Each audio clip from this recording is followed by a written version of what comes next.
You're listening to the Options Insider Radio Network, the home of the Options Podcast. For more quality options programs, visit theoptionsinsider.com or search for Options Insider Radio Network in your podcast provider of choice. Listeners can also access all of our programming through our mobile app available in the iTunes and Google Play stores. Select programs are also available via live stream at mixlr.com/options-insider. That's mixlr.com/options-insider. Don't forget to follow along with your favorite programs and submit your own questions for the hosts at twitter.com/options, stocktwits.com/options, facebook.com/theoptionsinsider, or via questions at theoptionsinsider.com.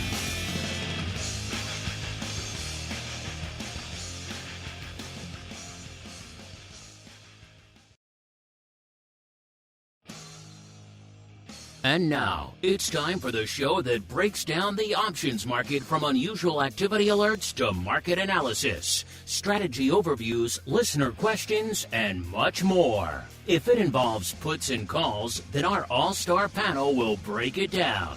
It's time to hit the Option Block with your host, Mark Longo from the Options Insider Media Group, and co-hosts Uncle Mike Tusaw from St. Charles Wealth Management, along with Mark the Greasy Meatball Sebastian and Andrew the Rock Lobster Giovinazzi from OptionPit.com. If you trade options, you want to be smart about every decision. So why not choose the smartest platform for your trades? At Public.com, you can view upcoming earnings dates directly in the options chain. You can queue and execute multiple orders simultaneously. Easily view contract performance over time. And if you have a question about any stock, you can ask Alpha, their AI for investors. But want to know the smartest part of trading options on Public? Earning rebates on every single contract traded. No other platform provides options trading rebates, and they reduce your trading costs to less than $0 per trade. So, make the smart move and switch to Public.com, the only options trading platform where you can earn rebates on every single contract traded. Paid for by Public Investing. Options not suitable for all investors and carry significant risk. Full disclosures in podcast description. And now, get ready to hit the Option Block. All right, everybody. That music means it is time once again to commence our operations here on the network. Kick off our broadcast week in high style with your bi-weekly options extravaganza, known around the globe as the Option Block. My name, of course, Mark Longo from theoptionsinsider.com. If you haven't been there in a while, I invite you to check it out. A lot of cool stuff there. Links to all of our shows going back, 17 years, something like that. Most actives coming out a couple of times a day. You folks love that stuff as we devour that stuff, as well as all the earnings data. Everything else you can find up there, all sorts of goodies. TheOptionsinsider.com, the place to go. While you're there, you can also click on a link to join the secret club. It's just /secret club or /pro. That'll get you all sorts of goodies, including our pro Q&As. Got some guy called the Meatball, I believe, coming up tomorrow in the hot seat. So it should be fun, as well as Options Oddities every Friday. Man, June already pretty much halfway over. Crazy. So we're halfway towards unleashing the pro trading crate for the month of June. You want to win that, trust me. TheOptionsinsider.com /pro, the place to go to begin that adventure. Hint, hint, for what's to come. Because we are now kicking things off for our week. We like to do it with a little bit of fun, listeners. We like to have a little bit of 80s trivia goodness. Joining me to battle for 80s trivia supremacy this week, we have the uncleest of Mikes, Mr. Uncle Mike Tusaw from St. Charles Wealth Management, as well as the rockingest of lobsters, Mr. Andrew Giovinazzi from OptionPit.com. Gentlemen, get your hands on the buzzers because it is time for our 80s trivia challenge. Here we go. All right, listeners. Last week we did Trivial Pursuit. We've done movies recently. Of course, in the past we did a lot of 80s wrestling for fun as well.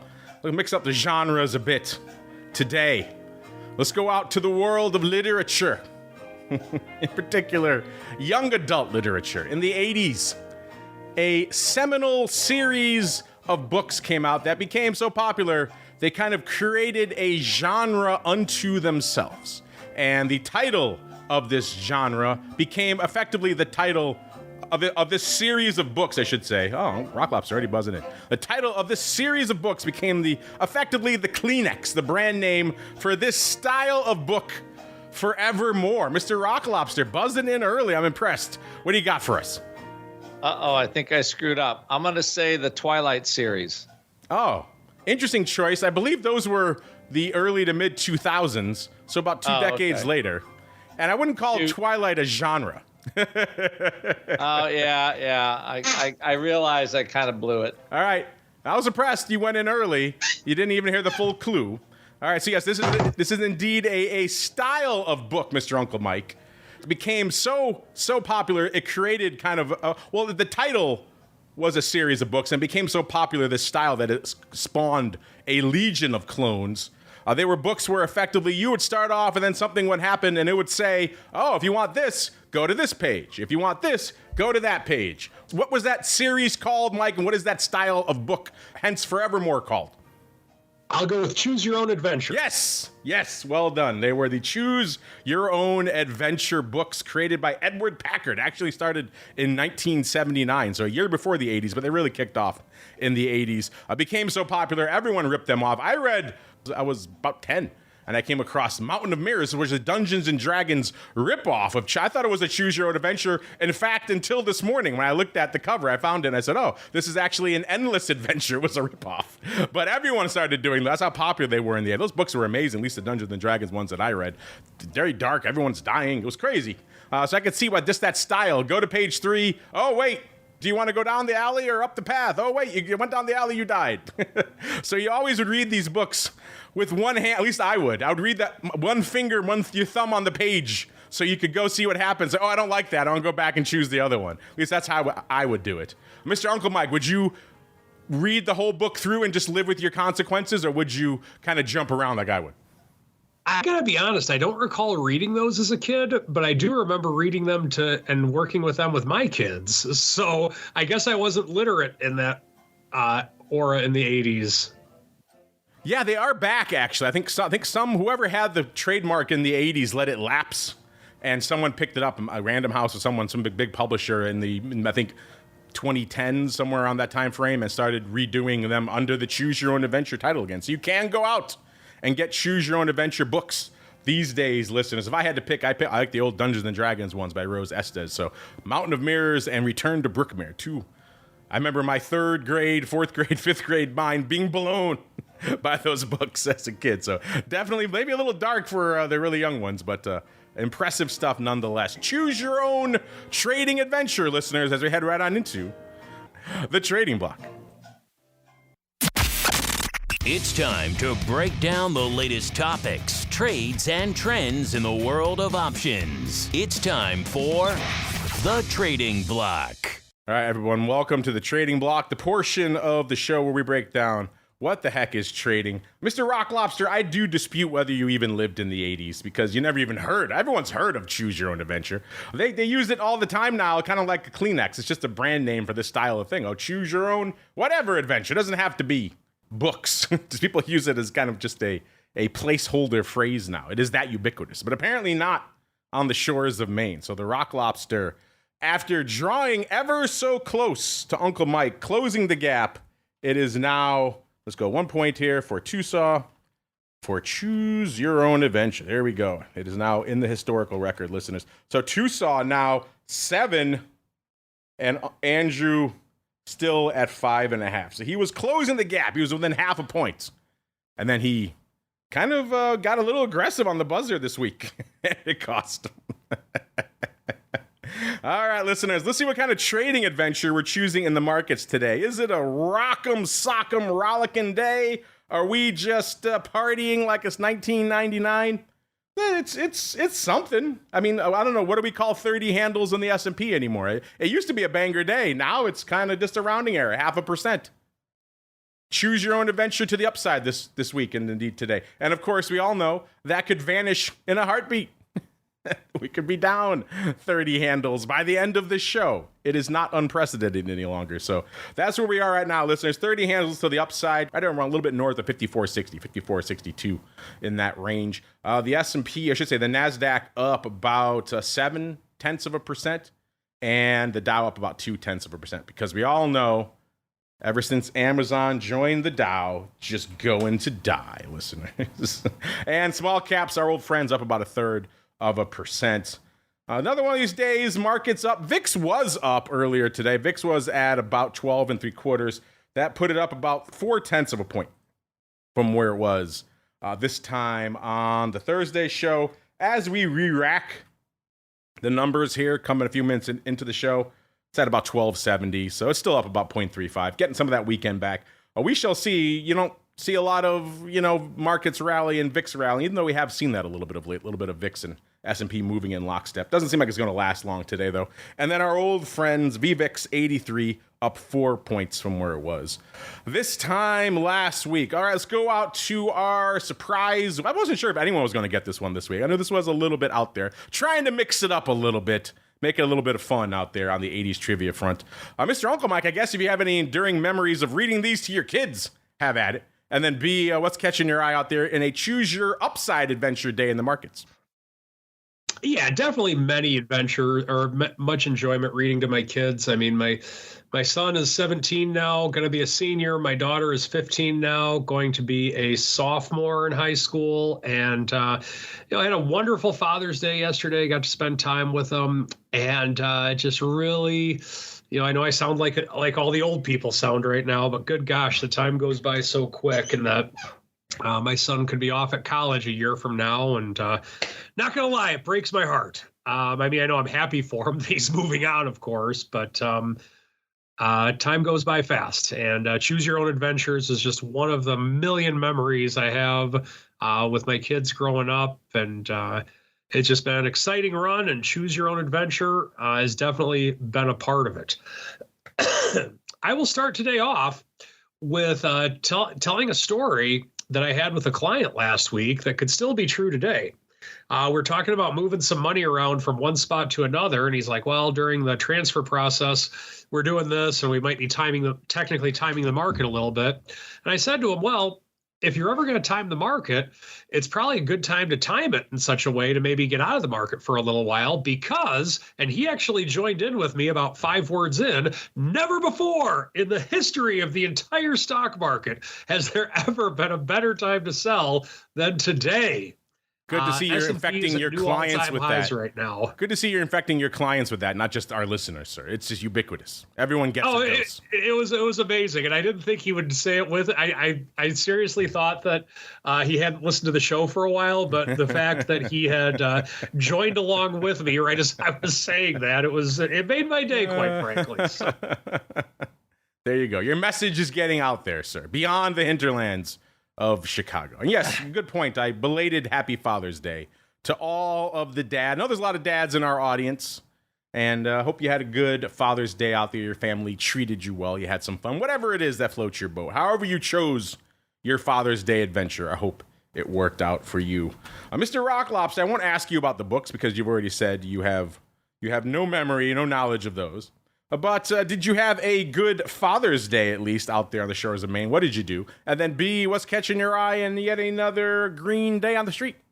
What did I do yesterday? Holy gosh. I pitched some golf balls around the house, got an ice cream cone with the kids, although they're all older now. And I watched the U.S. Open, which was quite entertaining, watching Bryson hit that shot in from like 50-yard bunker shot to win the U.S. Open. Pretty impressive.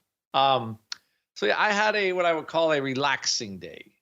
That's quite a dad day, chipping golf balls and then watching golf. I like literally, I've got probably 6 holes set up around my house, and none of them are aiming toward the house because that was banned wisely by my wife. She said, you cannot do that.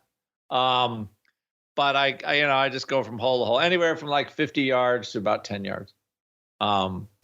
So I really don't have to leave. It's another reason not to leave the compound. Anyway, It was a nice day. Weather was nice, so perfect main day, to be quite honest. So that's what I did yesterday for Father's Day. And now I'm just watching stocks go up. They go up and they go up and they go up. So it's a little crazy, to be quite honest with you. And I think the S&P 500 is up 15% this year. It's kind of nuts. So I'm looking at what's going on, and I guess there's just no top. That is the short answer. That is indeed a short answer, sir. All right, I will endeavor to fill in the time with some data here for our listeners. Let's go around the horn, listeners. Is stuff popping off in the rest of this market today? The answer is kind of yeah. We're actually looking kind of dense out here on the volume front. I was just trying to figure out. Hopefully the Rock Lobster is going to go a little longer so I can figure out what's going on in VIX. I guess I'll just do it on the fly, listeners, because we got some paper lighting it up out there in VIX land. We are already at the already inflated ADV. That ADV is 855 right now, listeners. We are at exactly 854 in VIX today. So we are already almost at 1 million contracts. Now, remember, it is an early expiration cycle, so that is probably playing a role in this extra dose of volume to kick off the week, but still a lot of paper, including 100,000 of the DEES 42 halves lighting it up out there this morning. So that is clearly the big dog. I'm looking here. Usually this is part of that spread. Let's see what we've got going here. Oh, it's the 1x5 again. So that's right. That throws me off because they used to do 47 half. Now that we've dropped, they dropped it to 42 half. They love their half strikes. So it's the 1x5. It's the DEES 20s going up 20,000 times for $2.13 against 5x or 100,000 of the 42 halves for 52 cents. So obviously they are doing that for a debit because they are buying 5, listeners. Selling 1, buying 5. Intriguing stuff. We have seen this before. So this is what's leading the dance. That's 120,000. Obviously there's more. It is 854,000 contracts. Someone's also got an axe to grind. 47,000 of the July 17s going up for 63 cents this morning. 30,000 of the AUG 45s to 21 cents. It's an upside palooza. SEP 35s, 23,500 for 44 cents. SEP 31 looks like maybe it's not a vertical though. They went up about an hour and a half apart. The SEP 31 is also going up about 23,000 times for 55 cents. That would be obviously 11 cents if that was a vertical, but it appears to not be unless they legged it an hour and 15 minutes apart. So all sorts of funky upside going up in VIX today, listeners, which again is kind of interesting given the day we're having out there. All that a long way around to backing into a very hefty 854,000 contracts on the tape out there today. In terms of SPY, also dense, 4.35 million right now. So pretty much right about where we expect it to be. In fact, reminder, listeners, we are going ex-div in SPY. Everyone forgets there is the dividend in SPY. We get this question about quarterly, well, obviously right around the time of the dividend. So just bear in mind if you're seeing some funk out there in SPY going ex-div soon. So brace yourself for that there, listeners. ADV, a little bit shy of 7 million. SPX, 2.06 million contracts on the tape. Yeah, 2.06 million, still pretty robust, listen. Usually we expect around 1 3/4, so fully about a third of a million contracts more. So obviously a decently action-packed start to the week. Small caps also feeling their oats, 826,000 contracts on the tape. The ADV, 1.15 million. And the Qs, rounding out our list here, 2.15 million, a little bit shy of where they usually are, at around 2 1/4. The ADV, 3.31 million out there right now. Let's get out to what brought you to the dance, listeners. Let's get out to the single names out there. See what is popping off out there in the single names. Is it a banger day? Is it a sleepy day? Let's all find out together, shall we? And the answer to is it a banger day? No. Is it a sleepy day? No. It's above the lower end of the range. We're not at around $1.50. We're about 50-odd thousand north of that. We're at 208 right now. That's what it costs you to break into the top 10. That gets you to our old friend, Mr. Softy. Just like the soft ice cream cone that the Rock Lobster had on Father's Day. 208,000 contracts on the tape. 447.5, up a little over $5. Just ticked 447.75, right around 520 right now. So pretty strong day for Softy and a decent volume day. 208,000 contracts on the tape. And the number 10 spot, number 9, keeping it in the M tech names. It's Micron, 148 and about a quarter, up nearly 7 handles. 687, that's almost 5%. Someone's already, looks like they're raising their target price ahead of the earnings. If it has anything to do with anything chip, listeners, just go ahead and raise that target price now. And that's what they're doing, apparently. Up $7 now, just ticked again. Micron, number 9, 229,000 contracts. Number 8, let's get out of chips. Let's go out to finance, in particular, SoFi. 233,000 contracts on the tape. They're actually selling off a little bit today. 633 off about 13 cents, about 2%. So it is possible in this market, listeners. It is possible for some names to turn red. I know it's hard to believe. Once you get outside the Magnificent Five early, there's a lot of red out there. But today it is SoFi number 8, 233,000 contracts.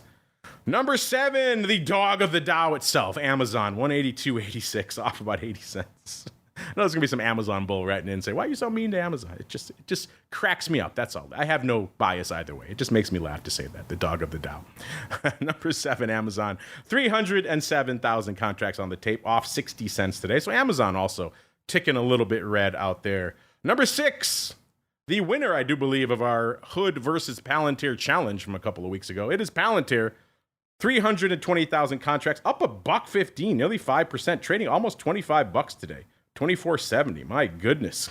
They have more analysts coming in and adding their price targets to the list. So that seems to be what's lifting at the end of the day. More buyers and sellers, listeners. Palantir, number 6, 320,000 contracts. Number 5, back to the A tech names. It's AMD, 157.65, off exactly $2 or about 1.25%. So again, you can see a little bit of red. It is possible, if you really squint your eyes, listeners, to find some red out there, listeners. AMD, number 5, 441,000. Number 4, out to the meme land, more red. It's GameStop, also the subject of our question of the week. We'll get out there a little bit later. 24.16 are now off $4.40, or 15.33%. Was trading almost $30 this morning, 29.20. Now 24.30. So, man, they have come for GameStop. Is Roaring Kitty selling? What's going on? More sellers than buyers, listeners. Number 4 for GameStop, 655,000 contracts. Number 3, one of the more inexplicable ones we've seen of late.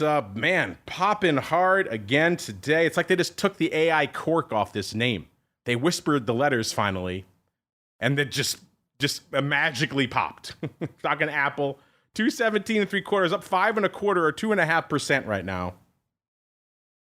Let's see, coming in at number 3, 1.42 million. So Apple back on a volume bender again after kind of taking quite a extended hiatus out there.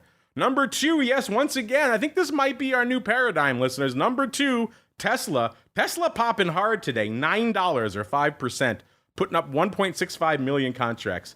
I defy you to find another name that rallies after finding out they have to shell out $56 billion. Oh, let's rally the stock 5% off that news. But apparently Tesla defying convention, as it is wont to do. Number 2, 1.65 million. That means you don't need me to tell you what the number 1 is, listeners. But I'm going to do it anyway. I'm legally obligated to do so. It is NVIDIA, 3.27. I mean, you're talking 2x Tesla for multiple days. On a day when Tesla is not sleeping, Tesla is popping hard, and they just can't hold a candle to this newly split monster that is NVIDIA. My goodness, what a beast. 3.27 million contracts. Actually, kind of unched right now, NVIDIA. It's had, looks like, about a little over a $4 range, about $4.25 range today. So it hasn't been asleep at the wheel. Just right now, it is literally unched. We caught it at the sleepiest moment of the day out here. But 3.25 million contracts on the tape for NVIDIA. My goodness, listeners, things are lighting up in NVIDIA land. Are they lighting up? On the earnings front, yeah, there's still some names actually popping off. Not a ton. Obviously, nothing popping off on Wednesday. We are off for the Juneteenth holiday here, listeners. We got Leonard today. They're, of course, on the home side. Got a lot of homes, actually, this week. Tomorrow, we got KB Homes. Actually, there is a name popping off on Wednesday. Steelcase. After the bell. Interesting choice to announce your earnings on a day when the market is closed.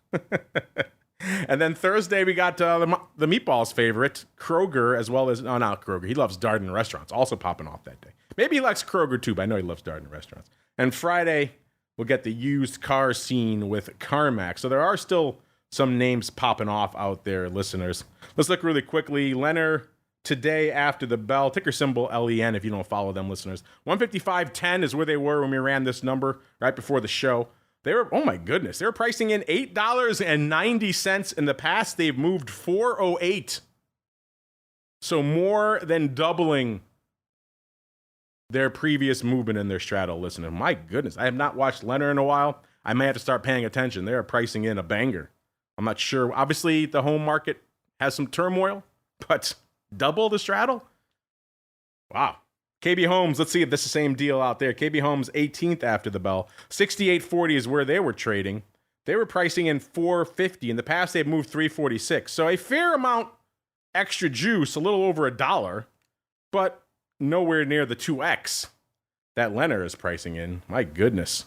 Let's go to the Meatballs favorite, Darden Restaurants, 20th before the bell. 148.75 is where they were trading. Wow, they're pricing in some juice as well. $6.93 is what they were pricing in their straddle. In the past, they've moved $4.19. Wow, that is a heck of a lot more juice. Straddle-wise, my goodness. Looking at this season, listeners, it's hard to argue against more juice. That has kind of been a winner across the board. In fact, we've ticked up again. Since we last crunched the numbers last week, we were at 117 last week. Now we're at 120%. I've never seen these levels for this long. I mean, it's crazy. Our long-term average is also at 109%. That's already ridiculous. That's already the highest I've ever seen it. And after this cycle, it's going to go up again. So, yeah, buying vol right now, listeners, in aggregate, has been the trade of the cycle out here. And it's hard to argue it's not going to work next time because it's worked for several in a row now. Speaking of things that come consecutively, next up in the show docket, listeners, it's the Odd Block. It's time to break down the most interesting, unusual, and downright questionable options activity that's been identified by theoptionsinsider.com. It's time for the Odd Block.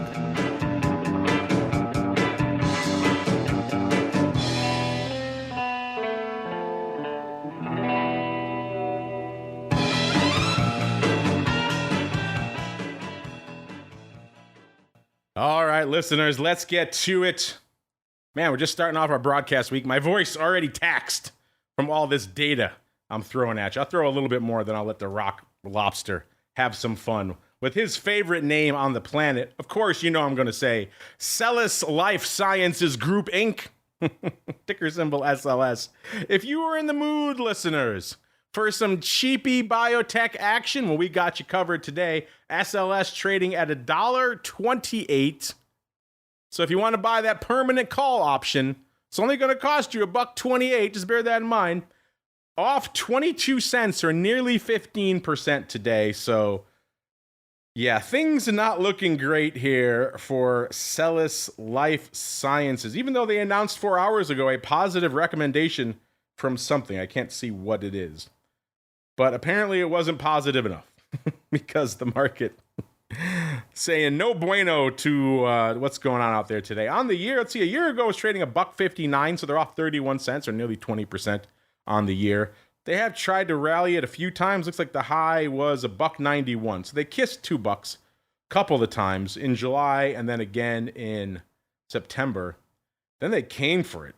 Back in January, it got down to 50 cents exactly. So year to date, it's actually had a good run. It's up 43% from the start of the year. Obviously, going back a full calendar year, bit of a different story, off about nearly 20%. But intriguing stuff. And they rallied it hard from January, 50 cents, all the way up to, let's see, about $1.50 in March.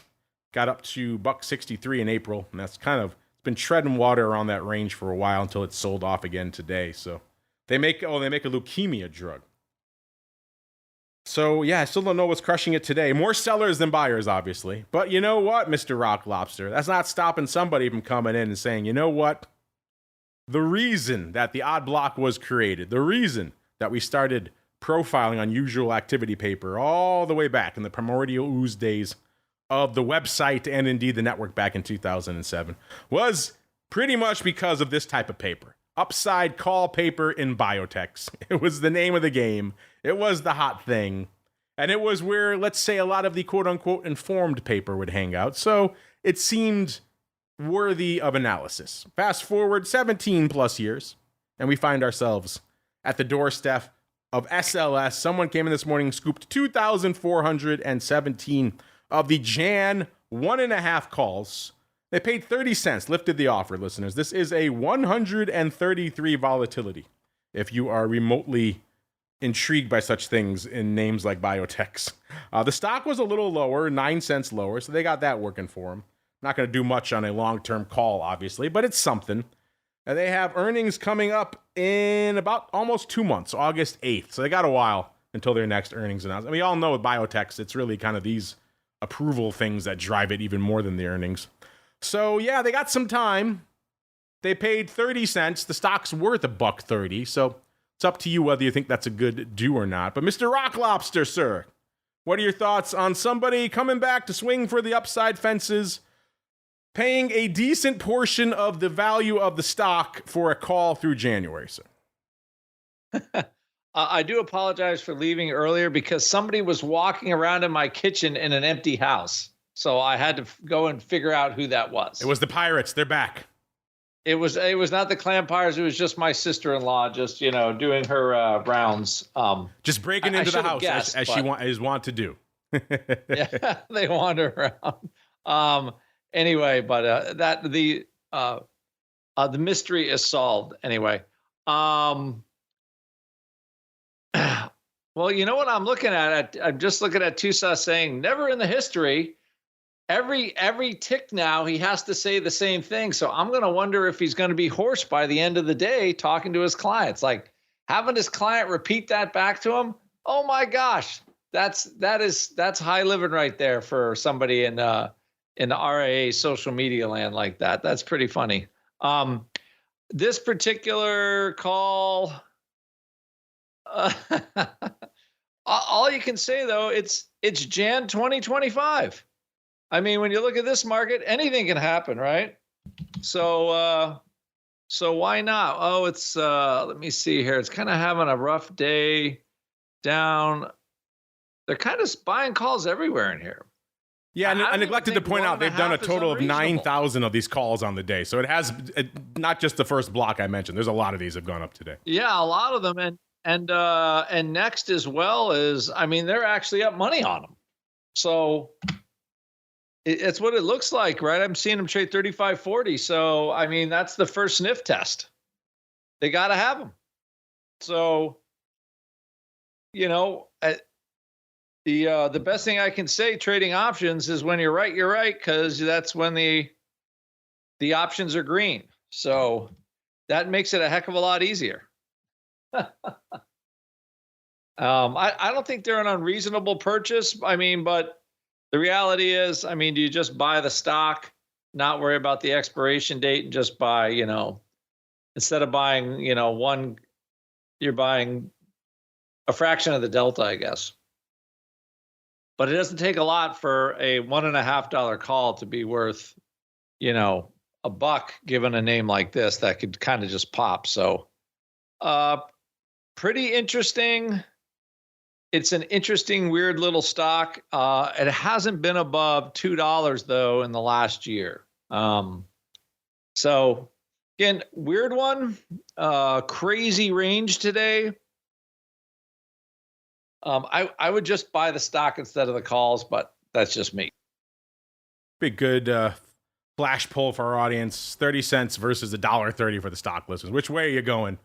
I have a feeling I know which way most of you would go, but intriguing nonetheless. You know what? If SLS, if that 3-letter S ticker didn't do it for you, allow me to substitute one letter, listeners, and submit it for your approval. How about SLB instead, huh?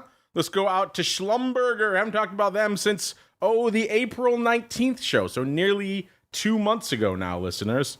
At the time, what did we talk about? Let's see, the stock was $49.83. Well, before we get this, let's look at the year again. A year ago was 47 and a quarter, so the stock has sold off nearly 8% on the year. They rallied it in September to 62.10. Then since then, it's been mostly selling off, with the exception of a brief rally in March back up to $55. Then it's been right back down again. And what did we talk about on April 19th? So we talked about it kind of right off the teeth of that rally there right in April. It was April 19th. The stock was post earnings that day. It was nearly $50, $49.83, so at the upper end of that boundary.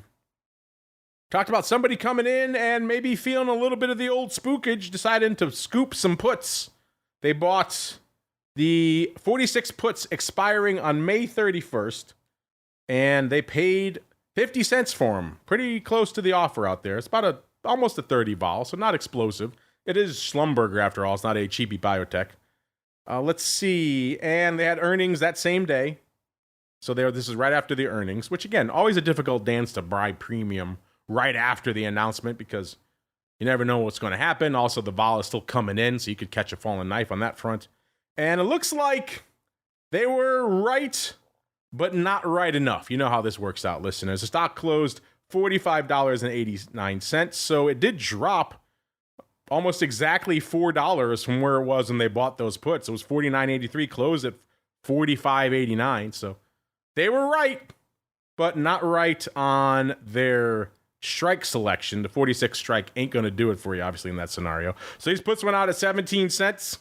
They were pretty much still open, and paper ended up paying 50 cents for them. So do the math. Paper out $270,000 on the options leg of this. Now, if they wanted to just dump some stock, that could have worked out because the stock right now has continued to sell off. It's over $2 lower, $43.60. So in that scenario, if they just wanted to get the heck out of Dodge, then they lost money on the options, but they've done all right now on the stock as it has continued to sell off. But still, I don't know, an intriguing one here, Mr. Rock Lobster. What are your thoughts? Riding these puts till they died and not quite getting the strike price right, sir. I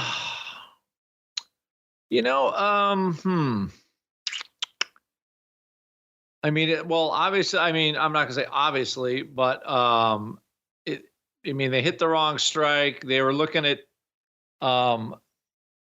maybe oil has been it's like, I don't know what market oil is in. Apparently they're not, they haven't said anything about AI. We're going to use AI to dig for oil. As soon as they say that, where do you think the oil sector goes? If somebody invents some software to use AI to look for oil, I mean, the whole industry will double. And Schlumberger could be the one, could very well be one of the ones that does that. Because I know they got oil software technology and stuff like that. But it looks like these puts, thought they could be line in the sand puts, but I don't think so. I think they were looking for a little more downside, just didn't get it last week. There's a tale of sadness and woe in these, I believe. A tale of sadness and woe. Indeed, listeners. Let's pay off one more from that same episode. We're going back to the April 19th. Well, this time to Allegro Microsystems, ticker symbol ALGM, ALGM. Trading $27.87 today, off 15 cents or about 0.5% today. On the year, it's been a rough year, off nearly $14 or about 33%. It was 41.75 last June. It rallied to its high for the year at $53, pretty much exactly in July. And that was pretty much all she wrote. They crushed it down to about $24, $25 in November. And it's been kind of vacillating in this range almost ever since. Got up to about $32 in March, then right back down to this mid to high 20s range again, where we find it today, $27.87. And what did we talk about back on April 19th? Somebody looks like writing a line in the sand. The stock was $26.58, and they came in and sold quite a few, 18,500 of the May 22 half puts. They sold them for, appropriately enough, 22.5 cents. Obviously doing these on splits out there, listeners. The earnings were on May 9th, so this was obviously a play through earnings, which is interesting. The stock at the time was around $30 when we ran this. There we go. Closed pretty close to it as well, $29.65 on expiration. So by my math, that is indeed above the 22 half handle. So these were still open, and they worked out pretty well. So paper making a little over $400,000, about $416,000 to be precise. On this pretty massive line in the sand, seems like it worked out pretty well, Mr. Rock Lobster. You know what we like is massive lines in the sand. We do. Especially in obscure names like ALGM. It's like you almost sometimes you think about it as like, okay, you come up with this ticker to Allegro Microsystems. Oh, I mean, I guess it has some. I mean, we can't call it crazy because what does NVIDIA trade at? Like 50 to 100 times revenue or something like that. This is only 5 times revenue, and they're putting out a line in the sand put. So I mean, as crazy goes, I don't think this is it's not a terrible line in the sand put. And the company, I mean, it does say developer, fabless, manufacturer, marker of sensor integrated circuits. So, like it won't take anything for them to say AI or something like that, or some sort of, we're going to use AI to divert power in our chips or some crap. And 22.5. Yeah, I mean, that's below year lows. I think this is like textbook. This is textbook for the line in the sand person. And is it textbook today on the strategy block? I guess we'll find out, listeners. Let's unleash the beast. That is Uncle Mike. It's time to dispense options, wit, wisdom, and education. It's time for the Strategy Block. All right, Mr. Uncle Mike, I would like to choose my own strategy adventure today. And today I'm going to flip to page 35 and choose the Ratio Iron Condor swap. The Ratio Iron Condor. I have not talked about the Ratio Iron Condor in quite a while, I have to admit. Probably going to have to table that one for another day, as exciting as the Ratio Iron Condor could be. But for today, I want to talk about strike price selection with covered calls. The covered call being the popular strategy with which it's found favor in the world of option trading again, is one to where, excuse me, with a covered call, you have the choice. Once you've made the decision that you are in the bullish neutral realm, meaning that you are bullish on the stock, but not super bullish, and you think it may go sideways for a little bit, you want to sell some juice on it. Once you're within that realm, are you a little bit more cautious? Are you really neutral? Or are you a little bit more bullish on it within that realm? Well, let's say that you are really neutral on it. You believe the stock really is not going to move that much. Well, if that's the case, then an at-the-money covered call would probably be the best choice for you. You're going to collect the most extrinsic time value on it. Extrinsic value on the option on it.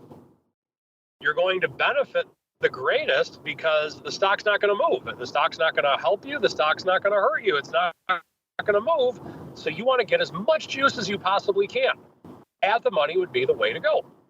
If you believe that the stock is still going to go up a little bit, well, then something out of the money would work well for you, meaning you can still participate on some of the upside of the stock. Let's say the stock's trading at $80 a share.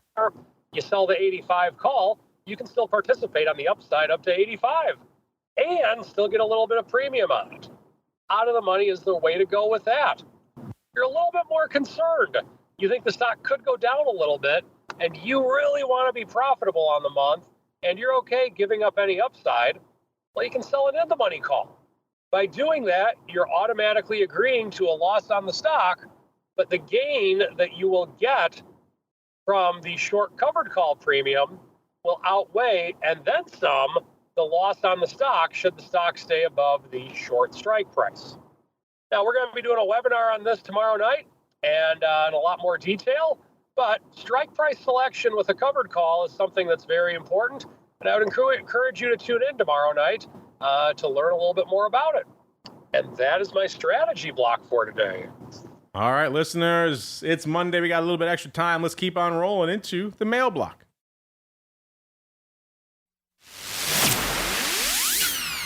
It's time to dispense options, wit, wisdom, and education. It's time for the Strategy Block.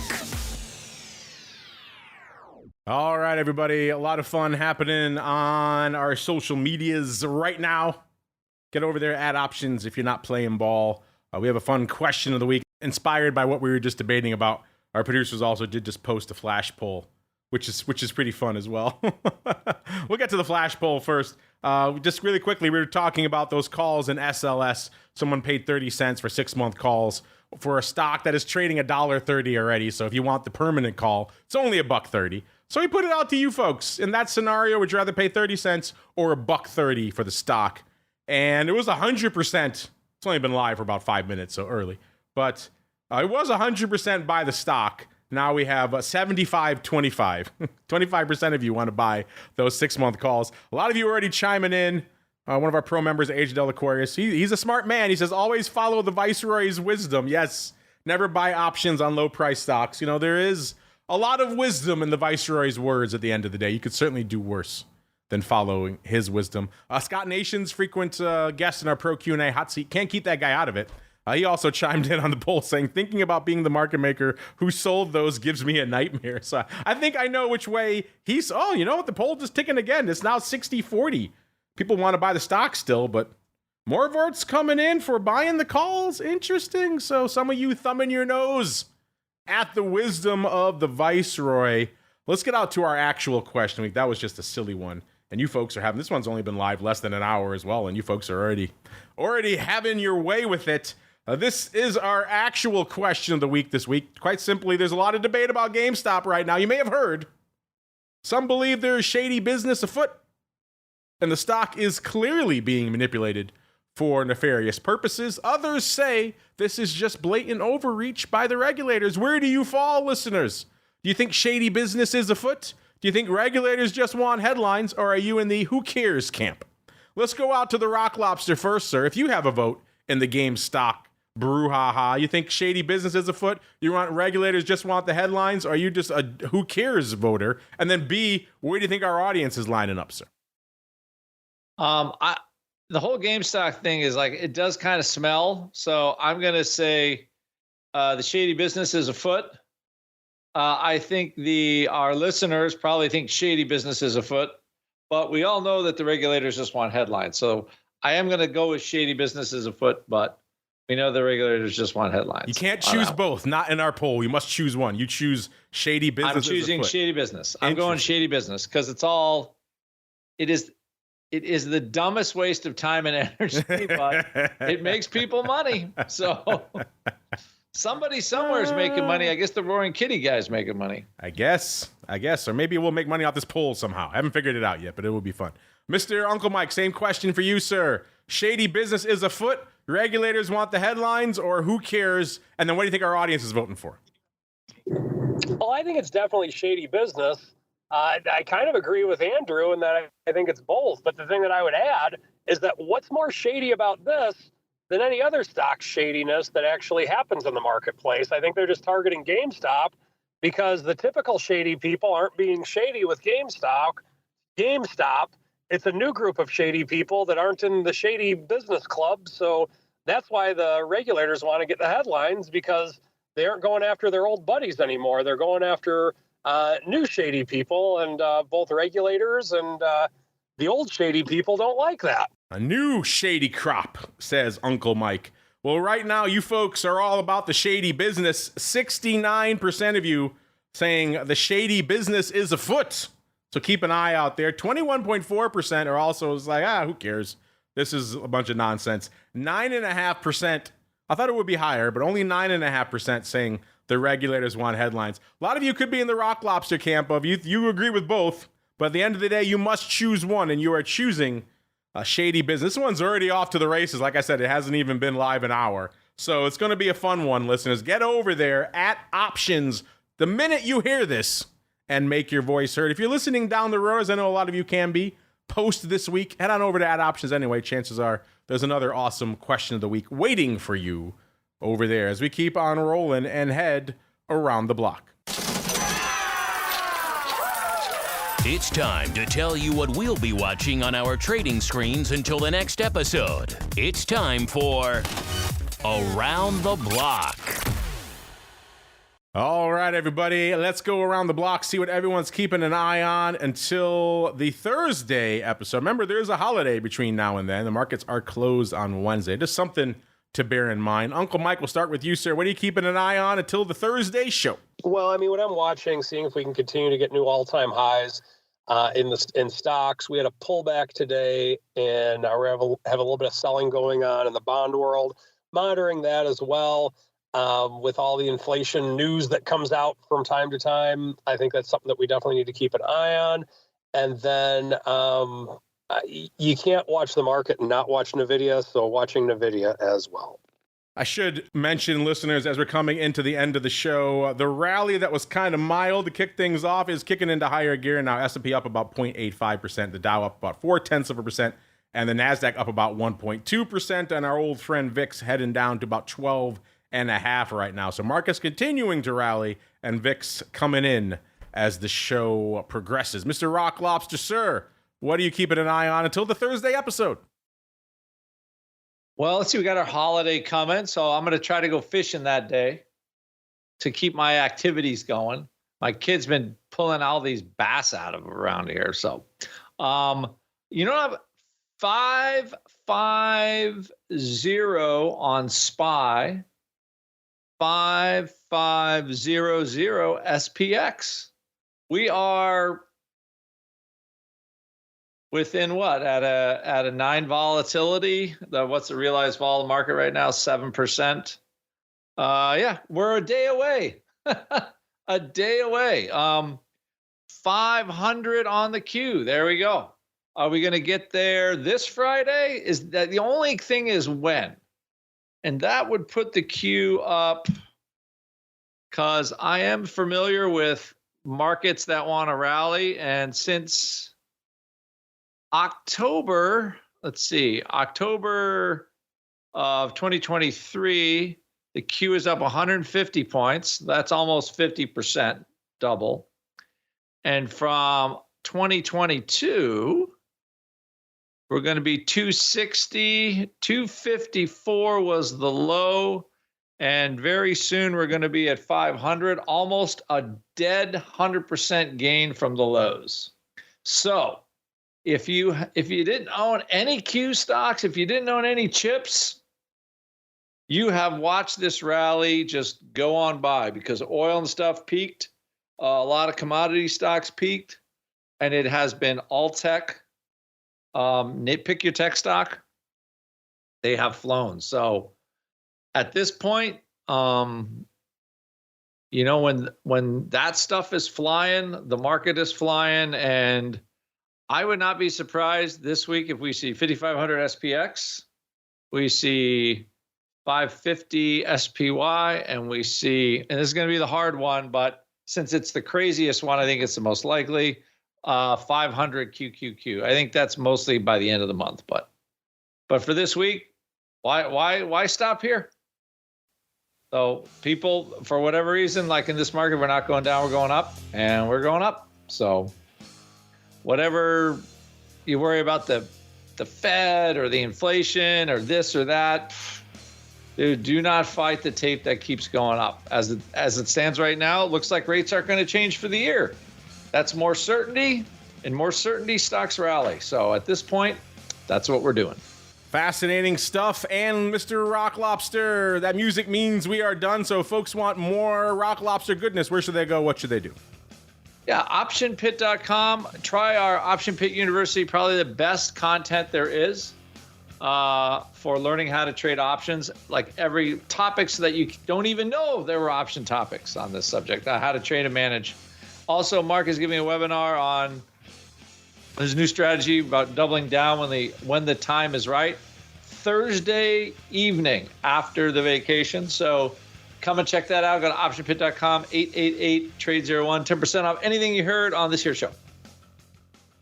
And Mr. Uncle Mike, if they want more Uncle Mike goodness in their lives, where should they go? What should they do? Follow me on Twitter at Mike Tusaw, T-O-S-A-W. That's where I'm putting out links to all these webinars that I'm doing. Follow me on my YouTube channel. Just type in Mike Tusaw or St. Charles Wealth Management. You will find me. Or if you're interested in having a conversation with me directly, a financial advisor that is not afraid of options and taxes, feel free to reach out to my website and set an appointment, stcharleswealth.com. There you go. Check him out. He is a webinar machine of late, listeners. And certainly, if you want to check things out, head on over to public.com, the folks you heard at the beginning and the end of the show. Give them a thanks, Ray, for supporting the Option Block. Does help keep this flow of content that's been coming to you now for 17 plus years to keep that spigot going. Kick the tires and light the fires. Tell them you heard them here on the network. They will love to hear it. And also, they are just launching their options platforms. They really want your feedback, which is why they are on this network to begin with and why they've already extended their run. They're loving what they're hearing from you folks. You folks are helping to develop their options offerings. Head on over there, public.com. Tell them we sent you. Tell them what you like. Tell them what you don't like. And hey, maybe you can help develop an options platform that you want to trade on. Public.com, the place to go to kick the tires and light the fires. And of course, check out that rebate. That is certainly something different at the very least. That is going to do it for us on the Option Block today. But we're not done on the network, not by a long shot, listeners. No rest for the wicked. I will be back in a little while to hold court on the Crypto Rundown with some special guests joining us in the Crypto Hot Seat. Who will they be? Well, you got to tune in to the Crypto Rundown to find out. If you're not like Uncle Mike, if you're not biased against that crypto stuff, trust me, there's a lot of vol and a lot of volume to be found out there, even if you don't care about the underlyings. So certainly an intriguing one to pay attention to. Check us out on the Crypto Rundown. It'll be on your podcast platform of choice, wherever you hear this. Just click next after you're done listening to this fine show. Of course, if you want more in your lives, join us tomorrow for a pro Q&A with some guy called the Greasy Meatball. I don't know who he is. They tell me he's all right. So I guess we'll find out. That'll be tomorrow. Wednesday, of course, we're off. So a rare day of no options boot camp this week. We haven't been off on that show. It's been a long time. So that'll actually be kind of nice. Rest Dan's vocal cords. Then back again on Thursday, another episode of the Option Block. Stay safe out there, everybody. If you trade options, you want to be smart about every decision. So why not choose the smartest platform for your trades? At public.com, you can view upcoming earnings dates directly in the options chain. You can queue and execute multiple orders simultaneously. Easily view contract performance over time. And if you have a question about any stock, you can ask Alpha, their AI for investors. But want to know the smartest part of trading options on Public? Earning rebates on every single contract traded. No other platform provides options trading rebates, and they reduce your trading costs to less than $0 per trade. So, make the smart move and switch to public.com, the only options trading platform where you can earn rebates on every single contract traded. Paid for by Public Investing. Options not suitable for all investors and carry significant risk. Full disclosures in podcast description. You're listening to the Options Insider Radio Network, the home of the Options Podcast. For more quality options programs, visit theoptionsinsider.com or search for Options Insider Radio Network in your podcast provider of choice. Listeners can also access all of our programming through our mobile app available in the iTunes and Google Play stores. Select programs are also available via live stream at mixlr.com/options-insider. That's mixlr.com/options-insider. Don't forget to follow along with your favorite programs and submit your own questions for the hosts at twitter.com/options, stocktwits.com/options, facebook.com/theoptionsinsider, or via questions at theoptionsinsider.com.